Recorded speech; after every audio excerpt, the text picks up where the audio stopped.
Greetings again and good afternoon. I would like to welcome all of you back. Now we will be continuing our day with our next panel, which is Call to Action, Filling the Gap of Trauma of Mental Health and Psychological Support for War Victims in Iraq. For that, I would like to call the moderator of the panel on stage, please, Mrs. Frishta Kewe, licensed clinical psychologist, master in management of international organizations, and a former director of MHPSS Center at Seed Foundation. Please come up on stage. Thank you. And our panelist, Ms. Sheri Talabani, president and executive director of the Seed Foundation. Mrs. Rezan Hussein, director of the mental health in the Ministry of Health. Dr. Jawad Kadem Ahmed, Arab Board of Health Specialization, member of Scientific Council of the Community Medicine, and Dr. Muhammad Qadir Khoshnaw, practitioner, psychiatrist, and master degree in mental health and psychological medicine. A gentle reminder that questions will be taken only during the panel and won't be taken after the panel is ended. If you have any question, please, we have Christina in the hall. She can assist you with the questions. And if anyone wants translation devices, they're all available. Thank you very much. You can start.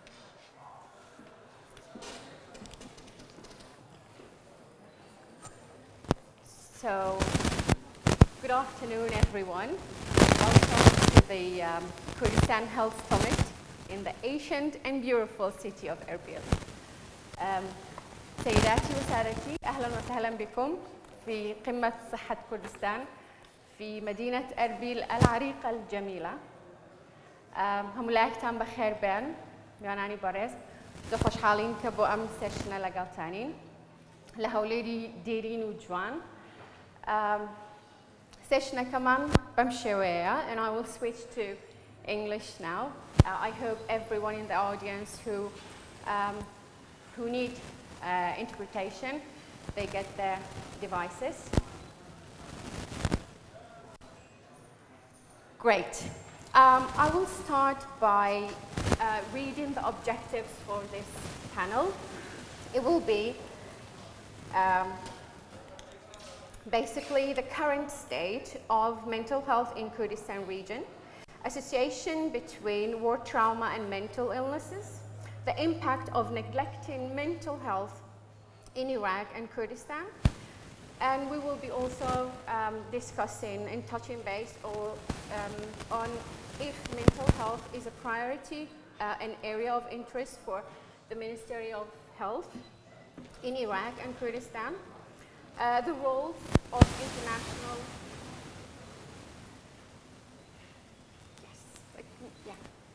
and the role of international organizations. Luckily, we have one represent here, Ms. Sheri, and the next steps to provide mental health support. We will start the session by Dr. Muhammad giving us a brief presentation. Please. Okay, I prefer to speak in English, as Dr. mentioned.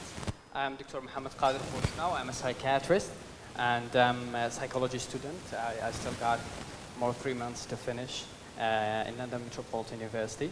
So I will start by, it's a very brief touch on mental health because I believe we cannot cover most of the topics that were intended to talk about. It's very specific, so I'm just reminding some kind of definitions before switching to the mental health. So the definition of mental health, sorry if I have a pointer. Okay, just change it, please. The WHO defines mental health as a state of well-being in which an individual realizes his or her own abilities and can cope with normal stresses of life. This is like normal stresses of life. So it's okay sometimes to feel depressed, to feel angry, to feel happy, to feel anxious, but it has to be within a normal range. I don't want to prolong it with this kind of technical things. or at what point in time when 1 in 4 people will probably suffer from the mental health. This is by the WHO, World Health Organization. Next, please. Very briefly, the causes of the mental health. We have biological causes, that probably some kind of organic causes, some kind of imbalanced hormones. We have psychological causes, thoughts and behaviors and emotions. And the most importantly, which today we'll be talking about, is the environmental causes, like major conflicts, crisis in life, and major psychological traumas that probably we will talk about today in details. Next, please. War trauma. Nearly 60% of internally displaced persons suffer from post-traumatic stress disorder, anxiety, or depression. Only these three mental health problems consist of 60% of the internally displaced persons. According to another study done in 2004, the higher rates of symptoms associated with higher numbers of trauma experience. For example, if this person has lost more people in the family, more beloved ones, and suffer from economical crisis and suffer from instability, there are higher chance that this individual may suffer from more, for example, depression and anxiety and association and other mental illness also increases the severity. Next, please. According to the EPIC report, before ISIS, 33% of children in Mosul had moderate to severe mental illnesses, and today, after the ISIS crisis, after the COVID, we are probably sure that this number, if not tripled, at least doubled.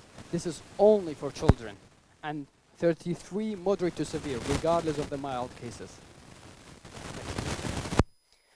Mental health in Iraq.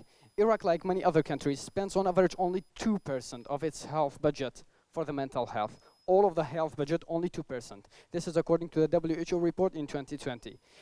Globally, 9 mental health workers are there for 100 people.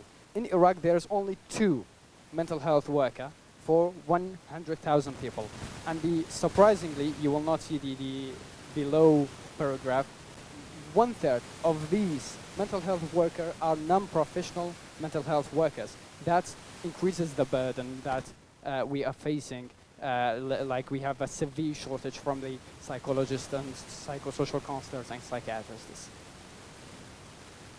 Do not underestimate mental health, because depression is the leading cause of the disability worldwide, according to the Anxiety and Depression Association of America. The members of the LGBTQ probably you will never have ever hear about this kind of mental health of this group, regardless of the cultural differences. We are talking only about the mental health. They are 3 times more likely to experience mental health condition. More than 1 in 4 adults living with mental health will struggle with the substance abuse, probably nicotine or alcohol. And 3 or 4 mental illnesses start before the age of 24. So which means like the most active generation in the community, the society, are the most they are more risky to suffer from the mental health. So lastly, there is no health without mental health. Thank you very much. Thank you very much, Dr. Muhammad. Yeah, I think we have all my time. Let me start by asking Dr. Rezan, who is the Director of Mental Health in the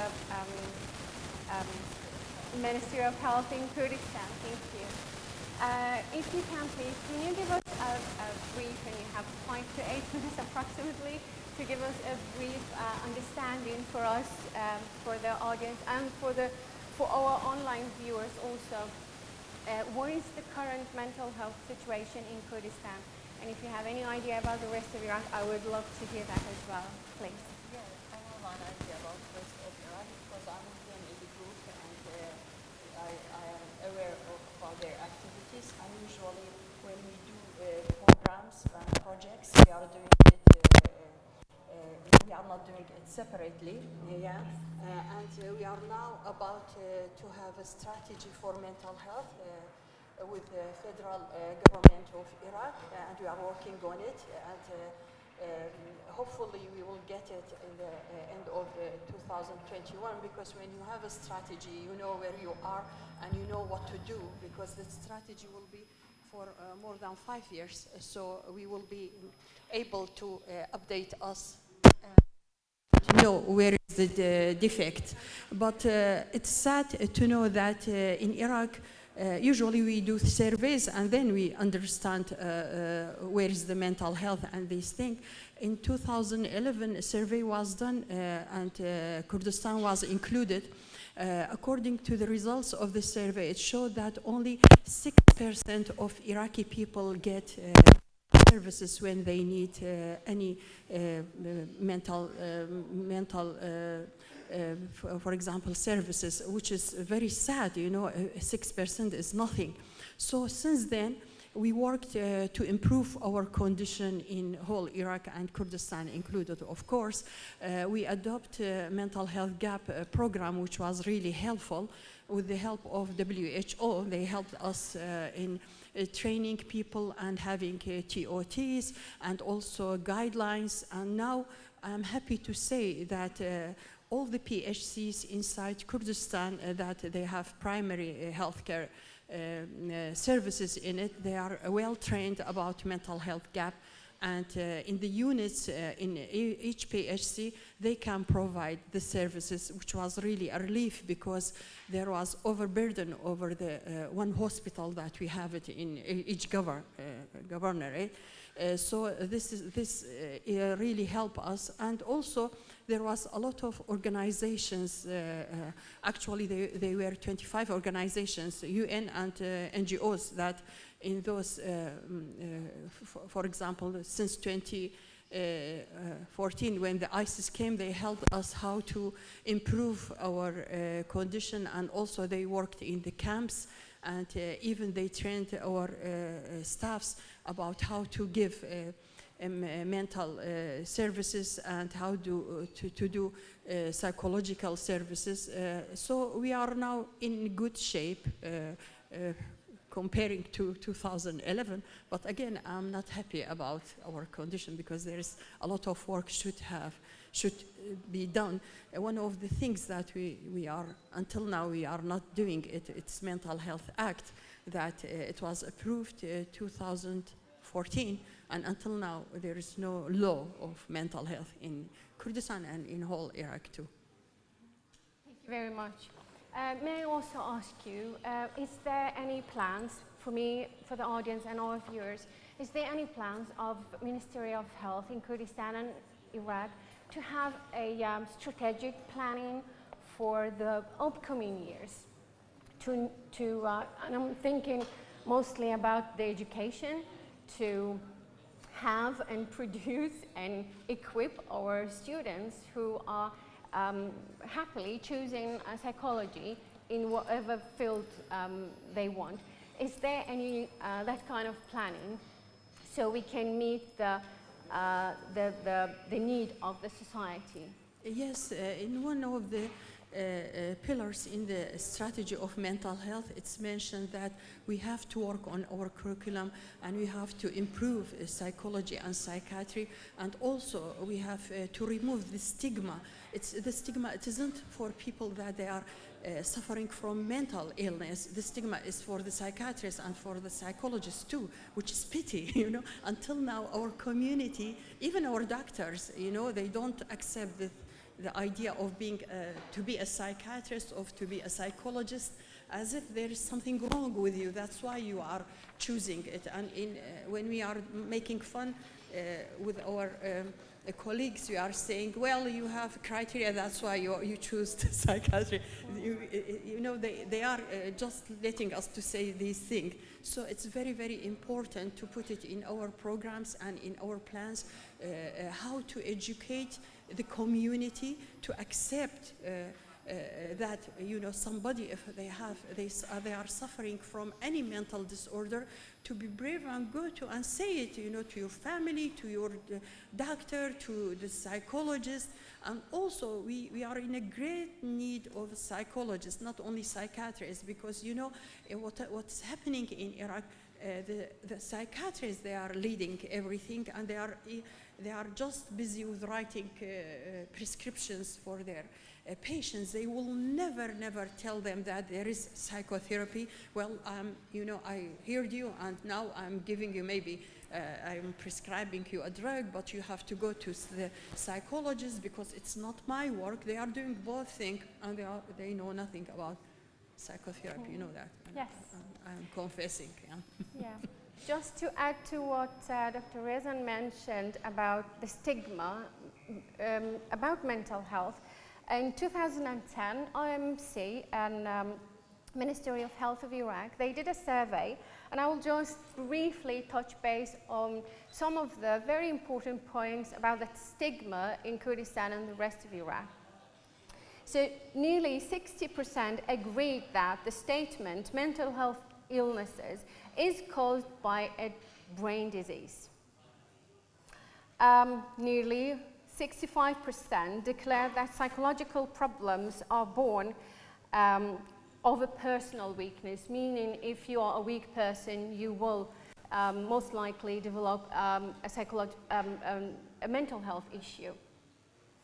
80% in that survey affirmed that people with mental health problems are largely to blame their condition. So if you have any mental health issues, you have to blame yourself for that. Just to add to what you just mentioned. Thank you, Dr. Rezan. I will come back to you with the question of the audience at the end of the session. Ms. Sherry, I would love to, as the only representative of an NGO, and I know for sure that you have been dealing with some of the heaviest issues in Kurdistan region.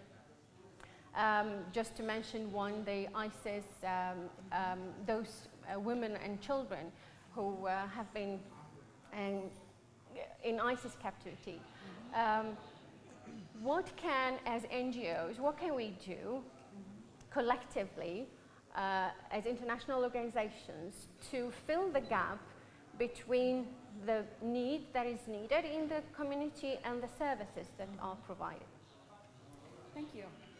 And thank you, Dr. Rezan. Is my mic working? Can we have Ms. Sherry's mic working, please? Hello? Okay, here we are. Thank you. Well, of course, I'm with an NGO, so I think NGOs have a tremendous role to play, no surprise. I think that Kurdistan has faced the latest battle with ISIS, but it has gone through generations of violence and war, displacement, the Iran-Iraq war, the Anfal campaign of genocide. Yazidis have faced many, many genocides. We've had, ISIS is just the latest. And when we look at the needs of the population, KRG has really focused on basic needs. We have 1.2 million displaced people. They need shelter, they need protection, they need food, they need electricity. And I would say that those that are displaced have a very challenging time addressing their mental health needs, and they face severe trauma. But when you look at the broader population, many have faced trauma. Many have been displaced, many have lost loved ones, have very traumatic grief and loss. And so the mental health needs are high, and the infrastructure to support addressing those needs is quite low. And there have been important steps taken in the last decade, and largely with donor resources, external resources, to address the needs of the displaced. But what about the local population? And so I think the NGOs can play a tremendous role, and I'll tell you what we're doing. SEED is an organization that addresses mental health needs in 3 ways. First, we provide comprehensive mental health and psychosocial support services, so very long-term services, individual services, family and community. So we work at an individual level to address coping, and functioning, to address mental health disorders, and to also increase resilience. And we do that in all of our service delivery interventions. But I think it's really important at the same time to help support the KRG, to strengthen its systems, to strengthen its standards and its accountability to the population, so that all vulnerable people can access much needed mental health services. And so I'll just show you one product that we worked on called the Mental Health and Psychosocial Support Services Standard of Care Model. It's been adopted in the governorates of Duhok and Slimani, still working on Erbil. But this establishes a standard of care, which is really important to providing services to vulnerable people. And this can be applied by government, it can be applied by NGOs, and NGOs have voluntarily committed to applying this. So we need to build standards and a structure that provides equitable and comprehensive services. And then finally, we need to build the capacity of service providers. Whether they work in government, whether they work in hospitals, whether they're doctors or psychologists, or even social workers, we need to focus on building the skills of all service providers to meet the needs of the population. And we do that through our training programs, which takes people that are already working. We work with MOLSA, we work with the shelter staff, we work with ministry staff in MOLSA, Ministry of Interior, DCVAL, DOH, MOH, to address the needs of building skills to identify mental health needs and treat those needs. And then we're working with the university system because the qualifications of those working in these fields really needs to be strengthened. Exactly. My question to you, Ms. Cherry, is that do you have in your plans a Seed Foundation to have similar education as the one they have in University of Duhok with the German, I forgot the name. They have the study of clinical psychology specialized for trauma. Yeah. Is there any plans? I would love to hear that. Yes, well, as you know, we worked for 2 years with the University of Koya. Koya University has one of now 3 or 2 clinical psychology programs. And I think that's an undergrad program. The Duhok program is a master's program. It's incredibly important. We have almost all of our psychologists at Seed have either graduated from that program or are currently enrolled in that program. So we fully support that master's program. But setting up a master's program is challenging, right? It is. So we're working now with Salahuddin University. They have a very large social work program. And so when we look at specialized needs and community-based mechanisms, social workers have a huge role to play in promoting well-being and mental health. And so we're working with Salahuddin University right now to review their curriculum, to strengthen their curriculum so that social workers can identify mental health needs and focus on gender equality, which is also a huge driving challenge in Kurdistan that leads to mental health, it leads challenges. Gender-based violence is high. And so all mental health workers really need to know more about gender-based violence and its impact on the individual and the family and the community, because it's 50% of all women face domestic violence in their home. So we know that we're going to have an unstable family and an unstable community if we don't address that. Indeed. Let me add what Ms. Cherry very modestly talked about, the program at Koya University. At that time, I was the director for that center. Basically, what Seed did, we have many workers who are dealing with, having mental health issues, and even non-specialized services. But they are not social workers, they are not psychologists. But yet they are very eager and very committed to help those people in need. So what Seed did was to really cover all Kurdistan, and whoever was given those services could apply for the program. One thing that was very unique for that program was Seed didn't let the participants to be alone with their questions after the theoretical part.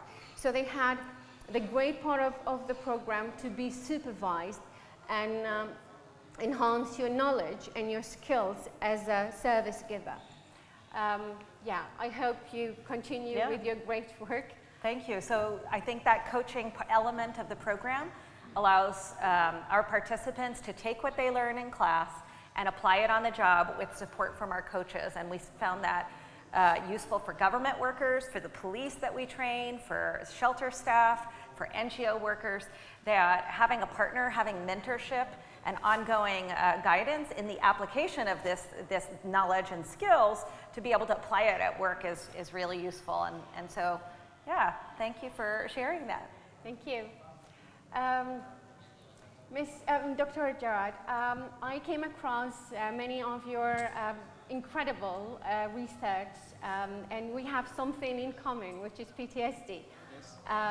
So please, you have 8-10 minutes to introduce your research, or yeah. Thank you. You're welcome. I am interested to be in this panel, especially I am an epidemiologist. Dr. Mohammed introduced for us the definition of mental health, which is established in 2004. And you notice that it is not an illness. It is not the illness. He said some character of this mental health. And mental health, sometimes what is in Western countries is not applicable here.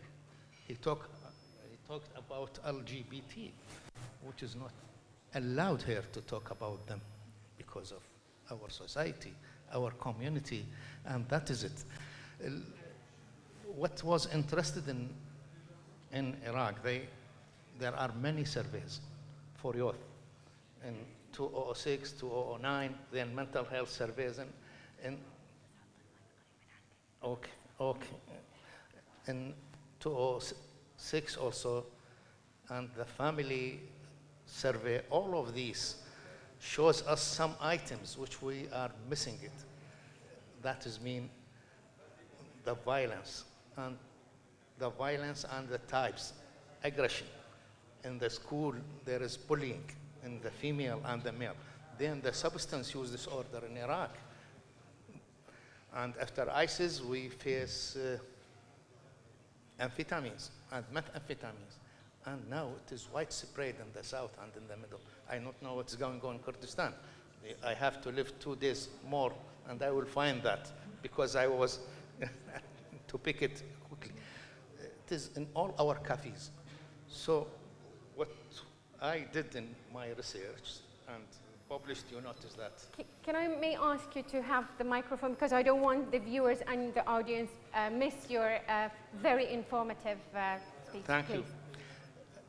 The PTSD, we found the PTSD in our schools, and it was a very high rate. The psychiatrists object of that, because Iraqi mental health survey says 1.6, and in our literature 22.6. Now I think it goes to 80%. This accumulated trauma lead to complex PTSD, and complex PTSD is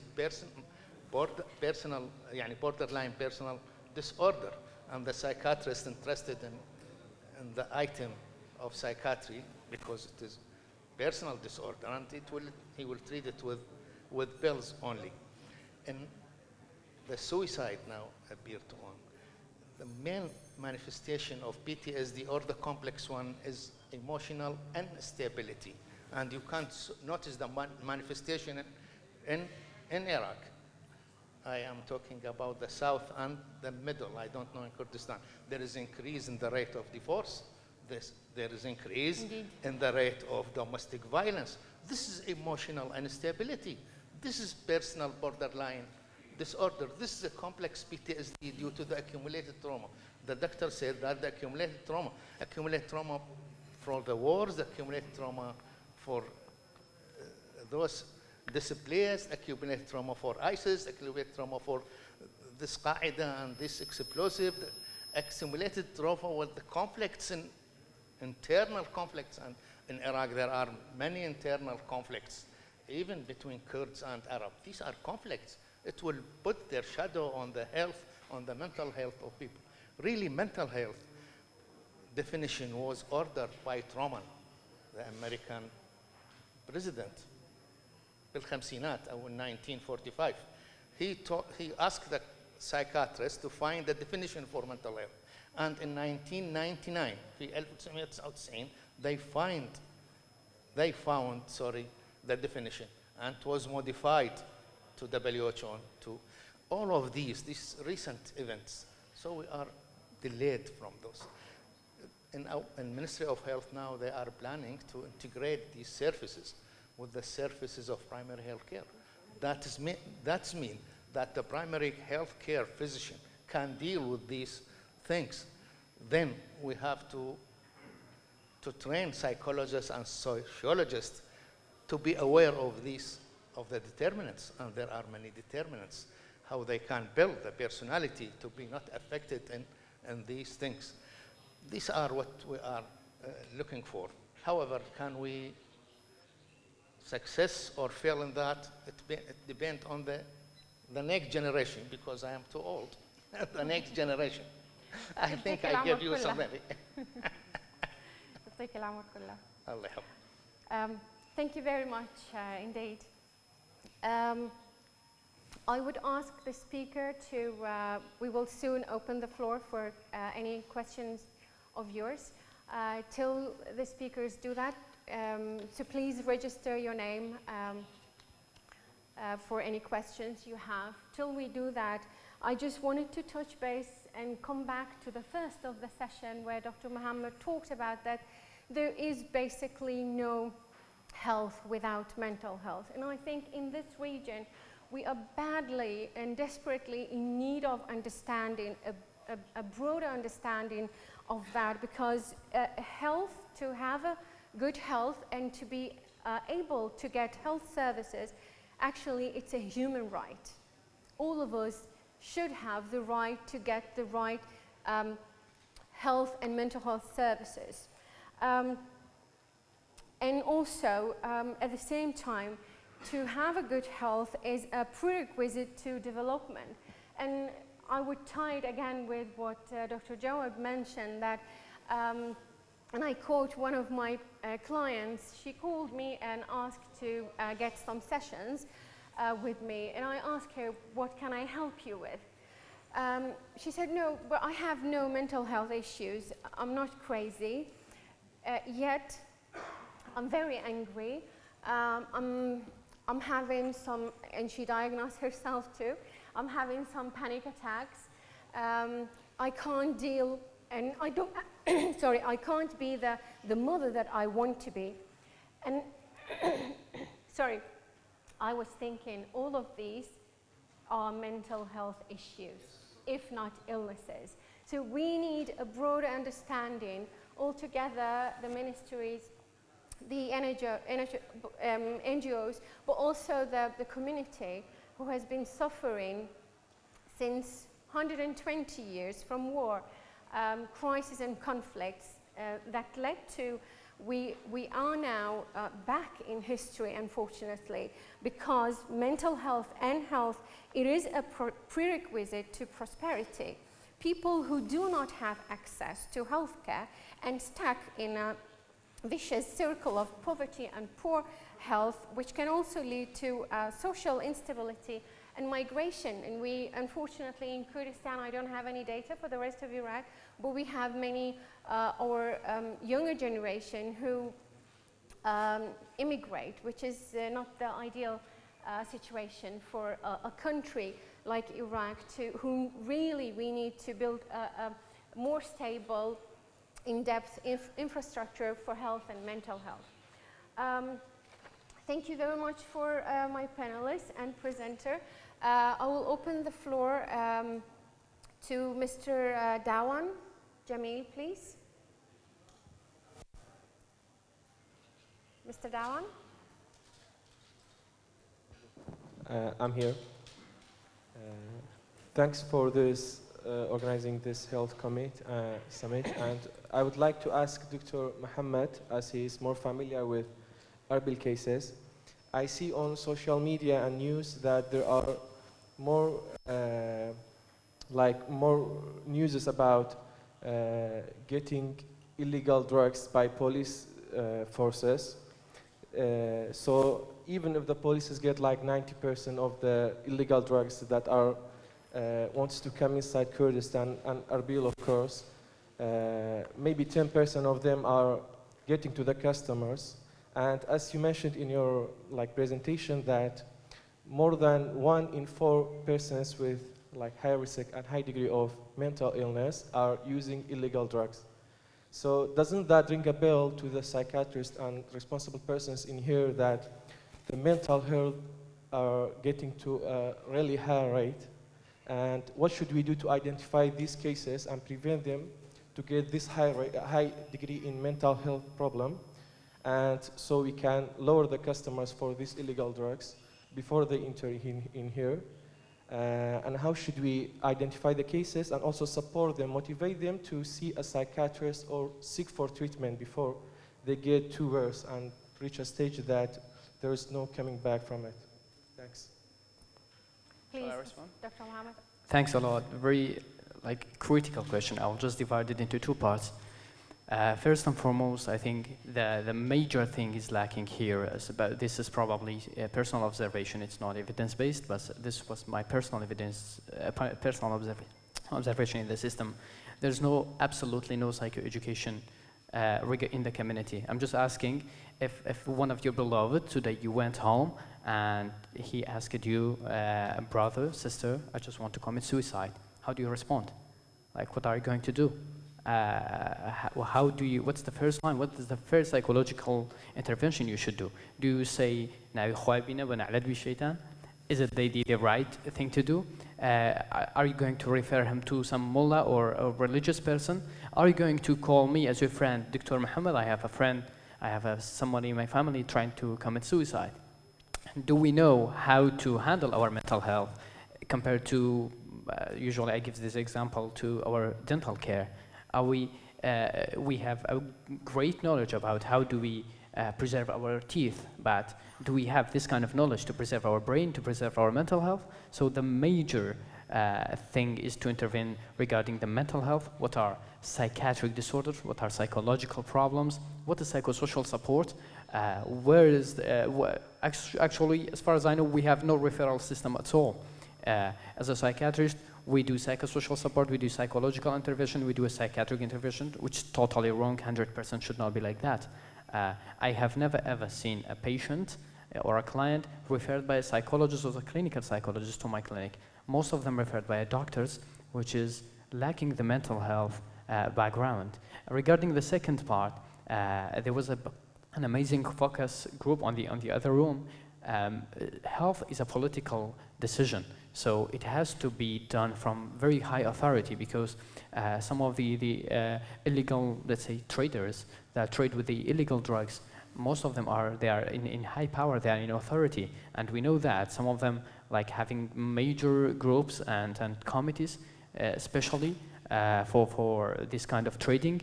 As far as I can tell, is we do our best to raise the education, to know that there is a treatment, and to educate people that we have mature and immature coping mechanisms with the stress. One of the immature coping mechanisms is substance abuse, and the coping mechanisms, we have huge mature coping mechanism. One of them is religion. I'm not degrading the role of religion in mental health, but it's not the final and the best choice in all of the times. So again, I come back, the main point is the mental health. The second point, it's a political decision.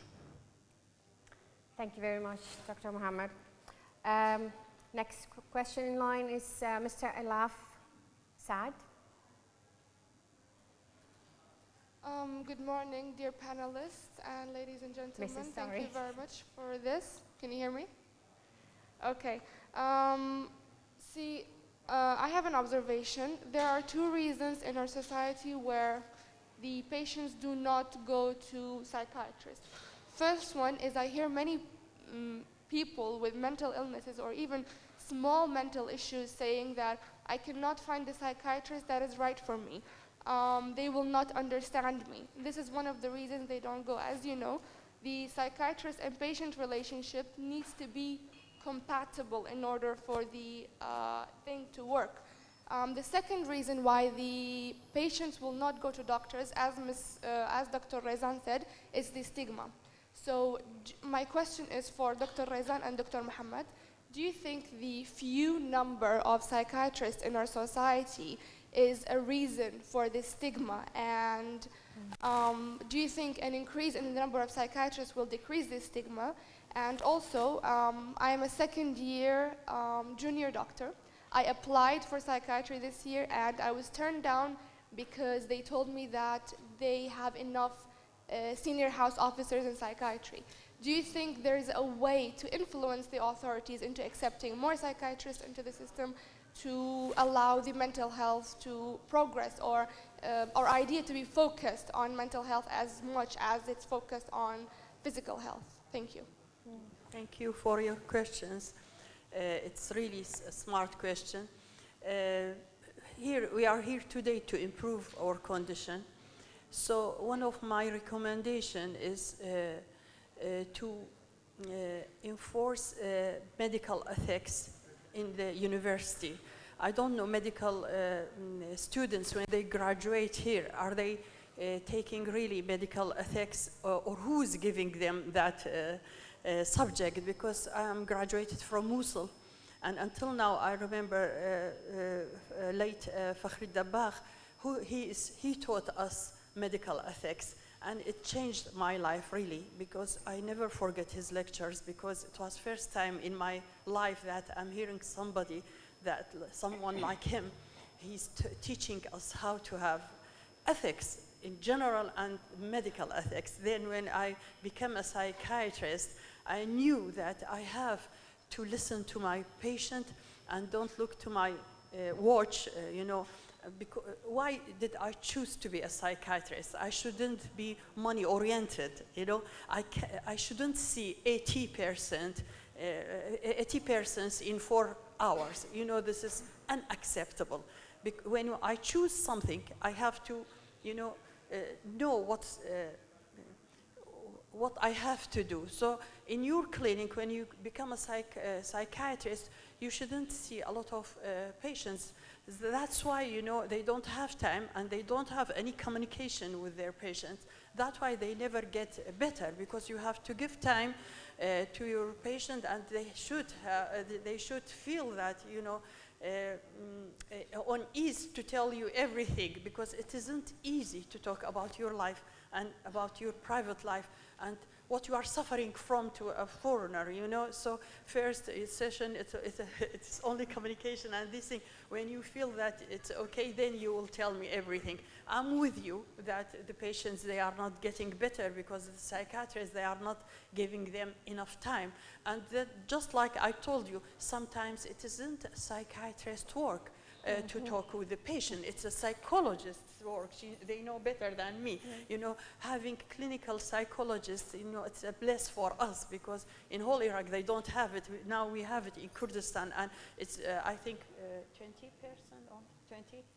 people, or maybe much. We don't have a standard system. We don't have a regulation or licensing for psychotherapists. So this is one of the tragedies that since fight harder. I am in the Ministry of Health, and ministers are changed, and always am applying. We need to make those psychologists that they are really good to have their own clinics, because it isn't enough. 24 psychiatrists in Erbil, it isn't enough for all these people. We need clinics that run by psychologists, and I will be the first one that referring to them, my clients, because I know, they need both. But always it's refused. So we have to work on that, and it have to be one of the recommendations of the summit, that we need to legislate that psychologists should have their own clinic. It's okay to be supervised by a psychiatrist. I'm not against that, but again, to improve our condition and to make it available to all the people when they ask help for a psychiatrist, we should do that. Thank you for your question. Yes, please. Please, Dr. Jarak. It is very interested to hear that a female wants to be a psychiatrist, although I am sitting in just if you want to be a psychiatrist and to graduate from that field, nobody will prevent you. Even those who prevent you to apply for that. You can apply in Baghdad, you can apply for Arabic board in Kurdistan, and there are many ways. So please fight for that. Thank you. I did fight for it, and I was 45 years old when I get my master's degree in psychiatry. So do it.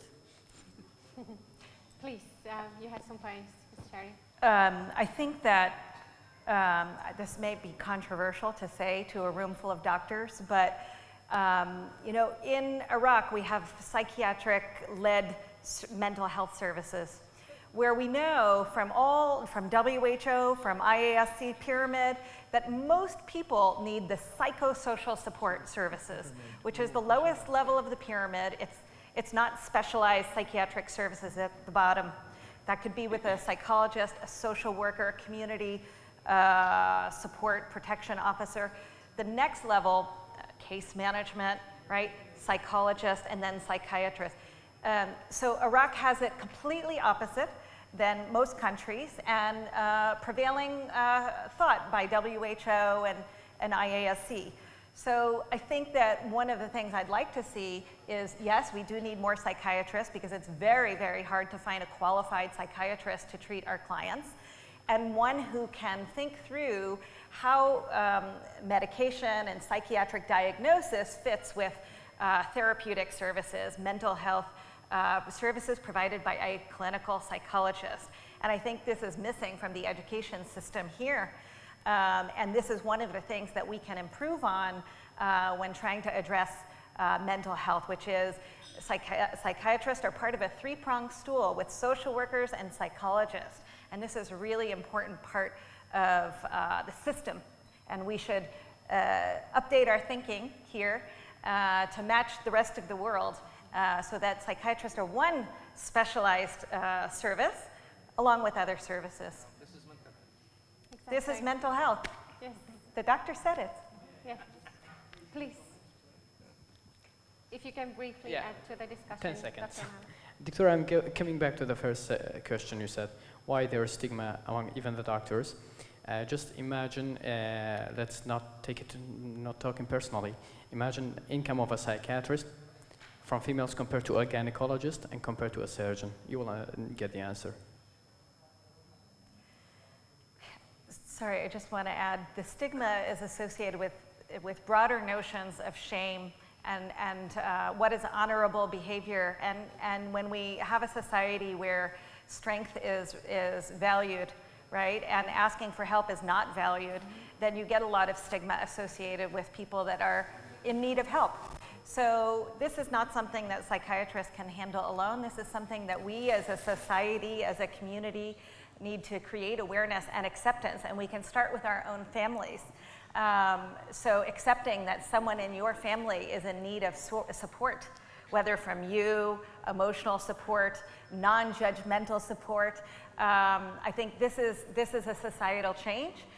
People are very much here in survival mode because of all this conflict and violence, but we do need to work together to support each other and create awareness about mental health services so that people can heal and have happier and healthier lives. Thank you for that addition as well. I have one more question from Dr. Tina, please. Thank you.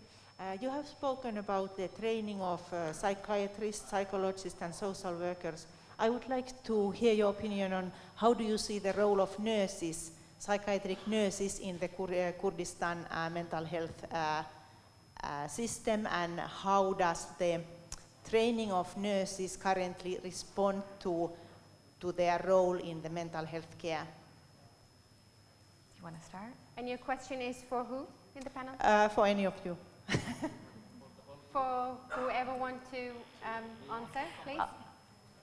I'll just say I don't think nurses are valued in this society much either in mental health or anything else. Nurses aren't considered a valuable part of the health system, not valuable enough. And I think there's not sufficient training or professional credentials, accountability, in all of those systems. So I think the move to include mental health training for all members of the PHUs, the primary health units, is incredibly important. And there we can see an increased role of nursing to identify mental health needs, but I don't know as part of psychiatric services. Yeah, we are including them in our training because there is a nursing school in Erbil. So sometimes when organizations, UN organizations, they do training for us, we include them, for example, 5 of them, and they think, but it's pity that those who are trained, you know, they are just searching for master degree, and they think, and they become teacher in nursing school, and they will, just like Sherry said, you know, they don't think that they have to be in hospitals, because just like she diagnosed, because nobody is looking high of them. That's why they don't want to be a psychiatric nurse in the, for example, psychiatric hospital, but they are looking forward to be teachers. This is the problem. Yeah. Until now, we have so little of them. You know, maybe 1 or 2 they are working in the world of psychiatry, and they are not happy, and they are not really well trained. You can depend on their knowledge. Very briefly, please. If they will, nurses, if they will get the self-esteem in the hospital as they got it, or get it in the teaching, they will be in the hospital. Psychiatric nurse is a valuable professional in the world. And psychiatric nurse or the nurse in general can play a role in mental health. In secondary schools, in the middle school, in the primary school, they can pick those early diagnoses, and they will send them to be, and they can follow them, and they can train them. They have many rules in that. And thank you. I think I know in 30 seconds. Yeah, okay, even less. I think I have to tackle the root of the problem is, as I mentioned, only 2% of the whole health budget goes to mental health. So I came back to this because I'm a child from this society. I know what does mean to economically suffering, and you are a nurse, and in the evening you should work another thing. The same nurse does perfect job in the private if he's even not psychiatric nurse, any other nurse. He does very well, he is very scientific, but when there is no support financially or even let's say non-materialistic support, then it's expected. So I'm not blaming the nurse, I'm not blaming someone who is trying to go to the academic background, I'm blaming the authorities who made this happen. Thank you very much. I want to thank you all for your attention and your questions. I would summarize our panel by sharing with you one of my greatest professors in Lund University in Sweden told me in my very first year studying psychology. She told me, we will be unemployed if we don't practice the ethics and values of our profession. People will not ever come to you if you do not practice the full, and I repeat, full confidentiality with the European standards or with Western standards. If we do not have that, we will be unemployed. People will not come, as the young lady also emphasized. So I would allow myself to take this opportunity and give my sincere recommendation that Ministry of Health in Kurdistan and Iraq will enhance the plan for really work on the ethics and values, the code of conduct for all the professionals working with mental health, and also wish that the NGOs will share that burden, because I know it's not easy. Yeah, with that, I will end the panel. Thank you very much for my great panelists. Thank you for your time, for your precious time. And thank you all. We will now have lunch, I think. Have a great day. Thank you. Thank you. Thank you very much, all dear panelists. This was a really well-needed panel, as we really need mental awareness in Iraq and Kurdistan. Now we will have a lunch break. Please just go to the elevator to the first floor, and we will be expecting you back in the halls by 1:45. Thank you so much. Thank you. I will send it in.